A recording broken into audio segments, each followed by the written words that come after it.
8ാം ക്ലാസ്സിലെ ബയോളജിയുടെ 5th ചാപ്റ്ററായ diversity four sustenance വൈവിധ്യം നിലനിൽപ്പിന് എന്ന ചാപ്റ്ററിൻ്റെ ലെറ്റേഴ്സസും കുറച്ച് ഇമ്പോർട്ടൻസ് ക്വസ്റ്റ്യൻസും ആണ് ഇന്നത്തെ വീഡിയോയിൽ ഇൻക്ലൂഡ് ചെയ്തിരിക്കുന്നത്.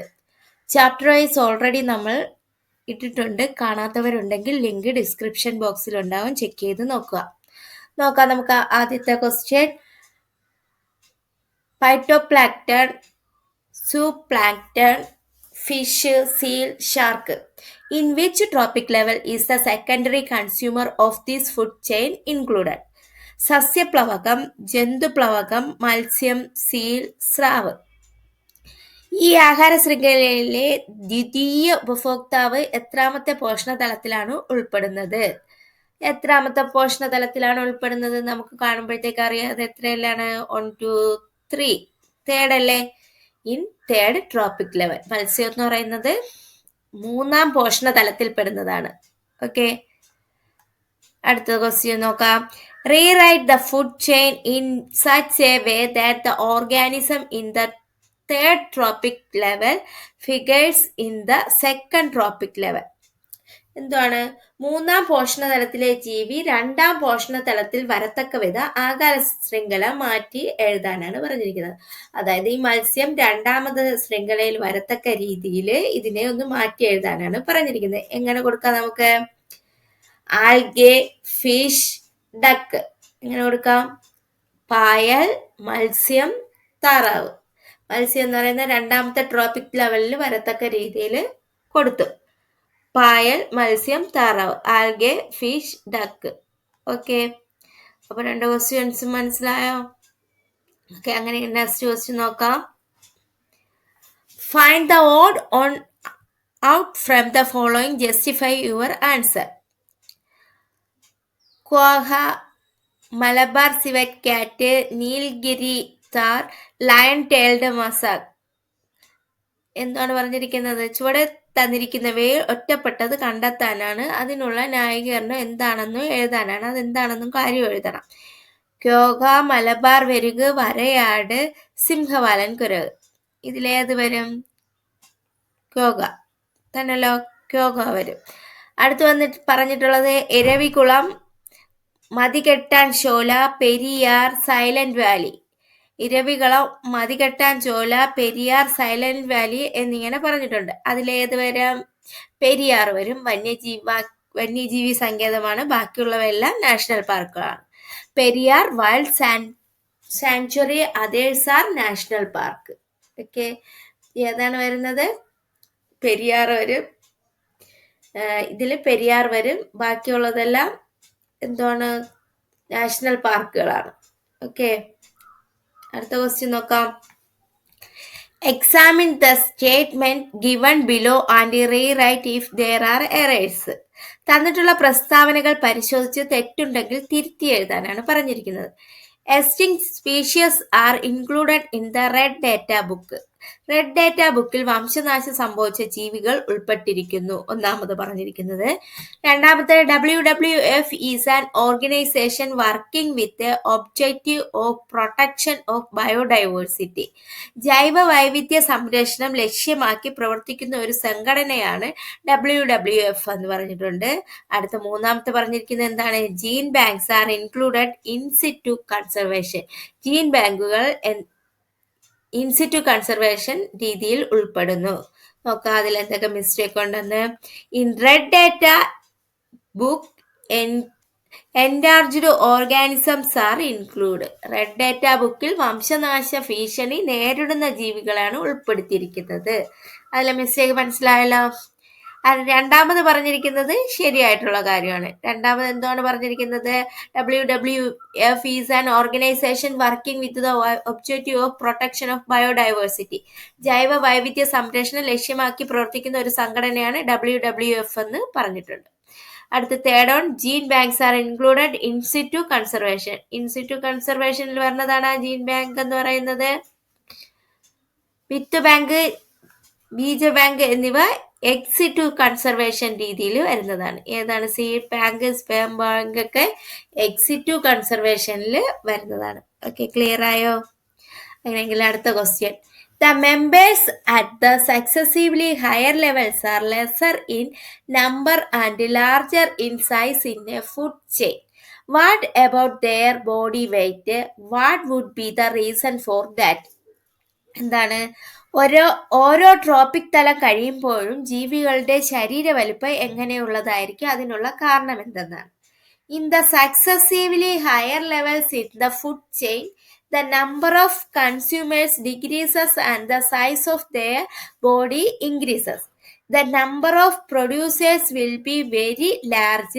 The number of animals which feed on them is less in number, but their body size increases. എന്താണ്, ഓരോ ട്രോപ്പിക് തലം കഴിയുമ്പോഴും ജീവികളുടെ എണ്ണം കുറയുകയും അവയുടെ ശാരീരിക വലിപ്പം കൂടുകയും ചെയ്യുന്നു.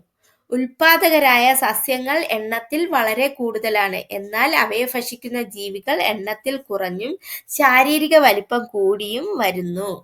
ഓക്കെ, മനസ്സിലായ? ഓരോ ട്രോപ്പിക് തലം കഴിയുമ്പോഴും ജീവികളുടെ ശരീര വലിപ്പം എങ്ങനെയുള്ളതായിരിക്കും? ശാരീരിക വലിപ്പം കൂടി വരും. എന്താണ് കാരണം? ഓരോ ട്രോപ്പിക് തലം കഴിയുമ്പോഴും ജീവികളുടെ എണ്ണം കുറയുകയും അവയുടെ ശാരീരിക വലിപ്പം കൂടുകയും ചെയ്യും. ഉൽപാദകരായ സസ്യങ്ങൾ എണ്ണത്തിൽ വളരെ കൂടുതലാണ്, എന്നാൽ അവയെ ഭക്ഷിക്കുന്ന ജീവികൾ എണ്ണത്തിൽ കുറഞ്ഞ് ശാരീരിക വലിപ്പം കൂടിയും വരുന്നു. ഓക്കെ, അടുത്ത question. What is meant by the term red data book? Write its importance. IUCN is an organization for environmental protection operating in different countries. Under the auspices of IUCN, a list of endangered plants and animals is prepared every year. This is known as the Red Data Book. Red data book എന്ന് പറഞ്ഞാൽ എന്താണ്? അന്താരാഷ്ട്ര പ്രകൃതി സംരക്ഷണ സംഘടനയായ IUCN, international union for conservation of നാച്ചറിന്റെ ആഭിമുഖ്യത്തിൽ വിവിധ രാജ്യങ്ങളിൽ വംശനാശ ഭീഷണി നേരിടുന്ന ജീവികളുടെ വിവരം പട്ടികപ്പെടുത്തി പ്രസിദ്ധീകരിക്കുന്നതാണ് ബുക്കാണ് എന്താണ് റെഡ് ബുക്ക് എന്ന് പറയുന്നത്. The information in the red data book is helpful to identify the extent of biodiversity depletion and to plan out appropriate conservation activities. അപ്പോൾ ഈ റെഡ് ബുക്ക് നോക്കുമ്പോഴത്തേക്ക് വംശനാശ ഭീഷണി നേരിടുന്ന ആനിമൽസ് ഏതൊക്കെയാണെന്ന് മനസ്സിലാക്കുകയും ചെയ്യുക, അവയെ സംരക്ഷിക്കുകയും ചെയ്യാൻ കഴിയും. ഓക്കെ, അടുത്ത ക്വസ്റ്റ്യൻ നോക്കാം. ഭക്ഷ്യശൃംഖലകളെ ഏത് തിരിക്കാനാണ് പറഞ്ഞിരിക്കുന്നത്? പ്രൊഡ്യൂസേഴ്സിൽ വരുന്നത് പ്ലാന്റ്സ്, പാഡി, ഗ്രാസ്. പ്രൈമറി കൺസ്യൂമേഴ്സിൽ വരുന്നത് ഹെർബിവേഴ്സ് ആണ്. അതിൽ ഏതൊക്കെ വരുന്നുണ്ട്? Rat, grasshopper, deer, squirrel, rabbit. Secondary കൺസ്യൂമേഴ്സിൽ കാർണിവേഴ്സ് ആണ് കൂടുതൽ വരുന്നത്. അതിലേതൊക്കെയാണ് വരുന്നത്? Calotes, frog, snake, tiger, eagle. Tertiary consumers എന്ന് പറഞ്ഞാൽ സെക്കൻഡറി കാർണിവേഴ്സ് ആണ്. സ്നേക്ക്, ഈഗിൾ, ടൈഗർ ഒക്കെ അതിൽ വരുന്നതാണ്. ഭക്ഷ്യശൃംഖലാജാലം എന്ന് പറഞ്ഞാൽ എന്താണ്? അന്യോന്യം ബന്ധപ്പെട്ട് കിടക്കുന്ന ആഹാര ശൃംഖലകളാണ് ഭക്ഷ്യശൃംഖലകളുടെ കൂട്ടം എന്ന് പറയുന്നത്. അന്യോന്യം ബന്ധപ്പെട്ട് കിടക്കുന്ന ആഹാര ശൃംഖലകളെ ഭക്ഷ്യശൃംഖലാ കൂട്ടം എന്ന് പറയുന്നു.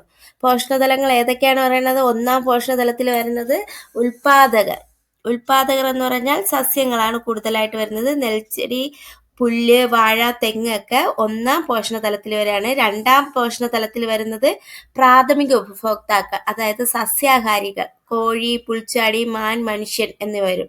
മൂന്നാം പോഷണതലത്തിൽ വരുന്നത് ദ്വിതീയ ഉപഭോക്താക്കൾ, മാംസാഹാരികൾ. ഏതൊക്കെ വരും? മനുഷ്യൻ, പരുന്ത്, പാമ്പ്, തവള. നാലാം പോഷണതലത്തിൽ വരുന്നത് തൃതീയ ഉപഭോക്താക്കൾ, മാംസാഹാരികളെയും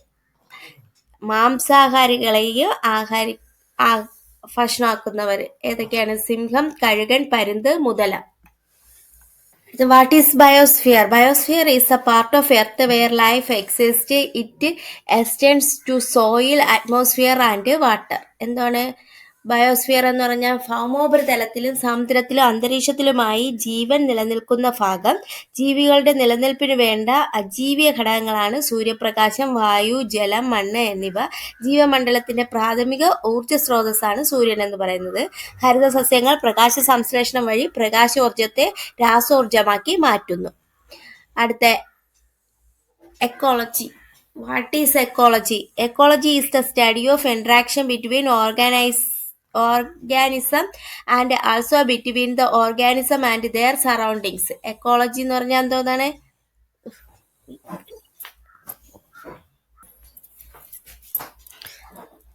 What is ecology? Ecology is the study of interaction between organisms and also between the organism and their surroundings.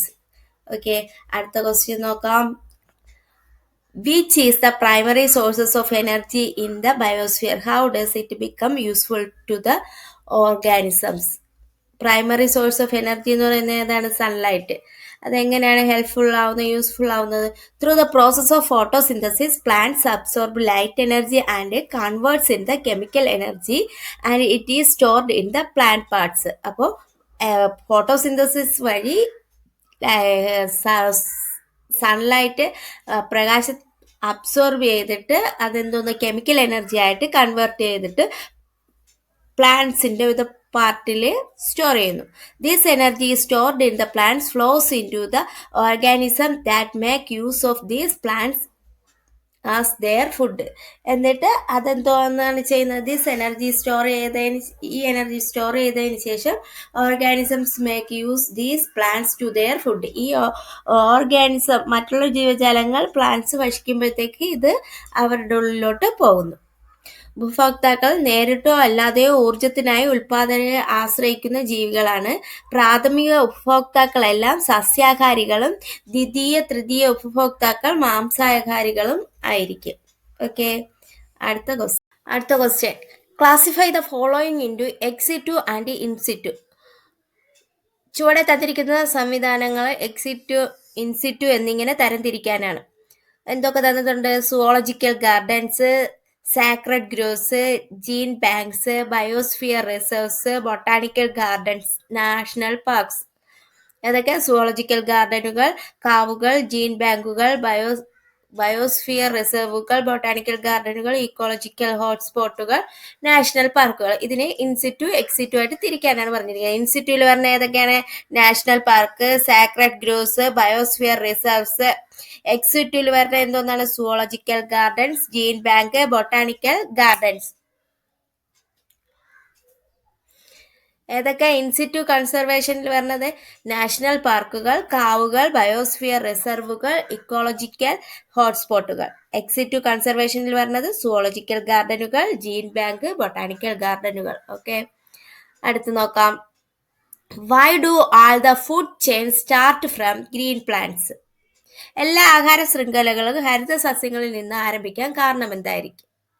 എന്താണ്? The basis of all food chain is the plants.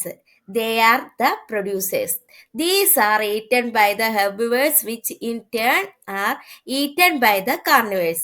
അപ്പോൾ പ്രാഥമിക ഉൽപാദകരായ ഹരിത സസ്യങ്ങൾക്ക് മാത്രമേ സൂര്യനിൽ നിന്ന് ഊർജം സ്വീകരിച്ച് സ്വയം ആഹാരം നിർമ്മിക്കാൻ കഴിയുകയുള്ളൂ.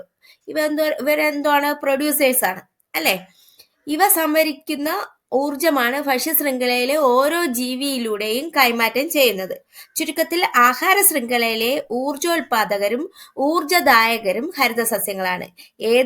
ഏത് ആഹാര ശൃംഖലയുടെയും ആദ്യത്തെ കണ്ണി ഹരിതസസ്യമാണ്. മറ്റുള്ള ജീവികൾക്ക് ആഹാരം നൽകുന്ന അടിസ്ഥാന ഉൽപാദകർ എന്ന നിലയ്ക്ക് ഒരു ആവാസ വ്യവസ്ഥയിൽ ഏതുതരം ഉപഭോക്താക്കളാണ് ഉണ്ടായിരിക്കേണ്ടതെന്ന് നിശ്ചയിക്കുന്നത് ഹരിതസസ്യങ്ങളാണ്. ഹരിതസസ്യങ്ങളാണ് പ്രൊഡ്യൂസേഴ്സ് എന്ന് പറയുന്നത്.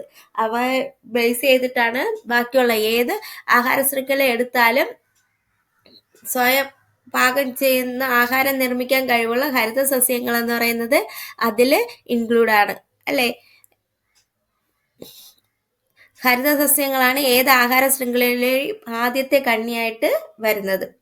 മറ്റുള്ള ജീവികൾക്ക് ആഹാരം നൽകുന്ന അടിസ്ഥാന ഉൽപാദകർ എന്ന് പറയുന്നത് ഹരിതസസ്യങ്ങളാണ്. അതുകൊണ്ടാണ് ആഹാര ശൃംഖലകളിൽ ഹരിതസസ്യങ്ങളെ നിന്ന് ആരംഭിക്കാൻ കാരണം. ഓക്കെ, അടുത്ത ക്വസ്റ്റ്യൻ നോക്കാം. ഹേ, ഹോഴ്സ്, പാഡി, ഫോൾ, ഫോക്സ്. വൈക്കോൽ, കുതിര, നെല്ല്, കോഴി, കുറുക്കൻ. ഒരു ഫുഡ് പേപ്പർ തന്നിരിക്കുകയാണ് കുറച്ച്. Phytoplankton, tadpole, fish, man, grass, grasshopper, frog, snake, vulture. Examine the food chain given above and classify them as tertiary consumers, primary consumers, secondary consumers and tertiary consumers തിരിക്കാനാണ് പറഞ്ഞിരിക്കുന്നത്. കുറച്ച് food web തന്നിട്ടുണ്ട്.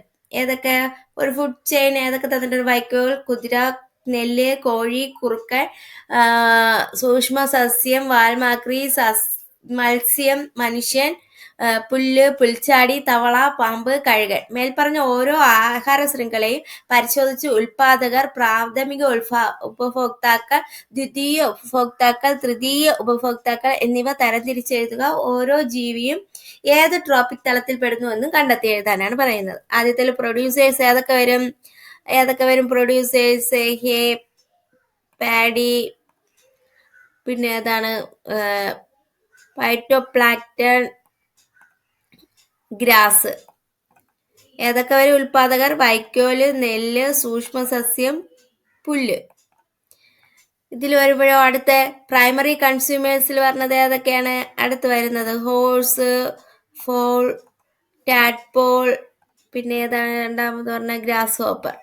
Okay, ഇതിൽ ഏത് വരും? പ്രാഥമിക ഉപഭോക്താക്കൾ കുതിര, കോഴി, വാൽമാക്രി, പുൽച്ചാടി. കുതിര, കോഴി. രണ്ടാമത് വരുന്ന എല്ലാം പ്രാഥമിക ഉപഭോക്താക്കൾ വരുന്നത്. ഇനി അടുത്ത് സെക്കൻഡറി കൺസ്യൂമേഴ്സിൽ വരുന്നത് ഏതാണ്? അടുത്ത് വരുന്നത് fox, fish, frog, snake. Okay, അടുത്ത് വരുന്നത് ടെറിറ്ററി കൺസ്യൂമേഴ്സിൽ വരുന്നത് വൾച്ചറും മാനും. ഓക്കെ, കുറുക്കൻ, മത്സ്യം, തവള, പാമ്പ്. തൃതീയ ഉപഭോക്താക്കളിൽ വരുന്നത് കഴുകൻ, മനുഷ്യൻ. Okay, IUCN is a Switzerland-based independent organization working for the protection of biodiversity. അപ്പോൾ പരിസ്ഥിതി സംരക്ഷണത്തിനായി പ്രവർത്തിക്കുന്ന അന്താരാഷ്ട്ര സംഘടനകളാണ് ഏതൊക്കെ? ഓർഗനൈസേഷൻസ് ഏതൊക്കെയാണ്? International organisations IUCN,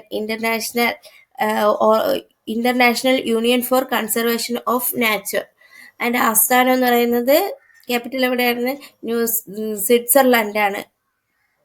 Okay, IUCN is a Switzerland-based independent organization working for the protection of biodiversity. Biodiversity protect ചെയ്യുകയാണ് ഇതിൻ്റെ work എന്ന് പറയുന്നത്. പിന്നെ എന്തോന്നാണ് WWF എന്ന് പറയുന്ന World Wide Fund for Nature, അതും അതുപോലെ തന്നെയാണ്. അതിൻ്റെ ആസ്ഥാനം എന്ന് പറയുന്നത് സ്വിറ്റ്സർലൻഡാണ്. ലക്ഷ്യം എന്ന് പറഞ്ഞാൽ ജൈവവൈവിധ്യ സംരക്ഷണം, പ്രകൃതി വിഭവ ചൂഷണവും മലിനീകരണവും തടയൽ. ഇതൊക്കെയാണ് ഈ രണ്ട് ഓർഗനൈസേഷൻ്റെയും യൂസസ് എന്ന് പറയുന്നത്. ഓക്കെ, ഇത്രയും ക്വസ്റ്റ്യൻസ് ആണ് ഇന്നത്തെ വീഡിയോയിൽ ഇൻക്ലൂഡ് ചെയ്തിരിക്കുന്നത്. നിങ്ങൾക്ക് എൻ്റെ വീഡിയോ പ്രയോജനപ്രദമെങ്കിൽ ലൈക്ക് ചെയ്യുക, ഷെയർ ചെയ്യുക, സബ്സ്ക്രൈബ് ചെയ്യുക. മറ്റൊരു വീഡിയോയിലൂടെ വീണ്ടും കാണാം. Okay, thank you.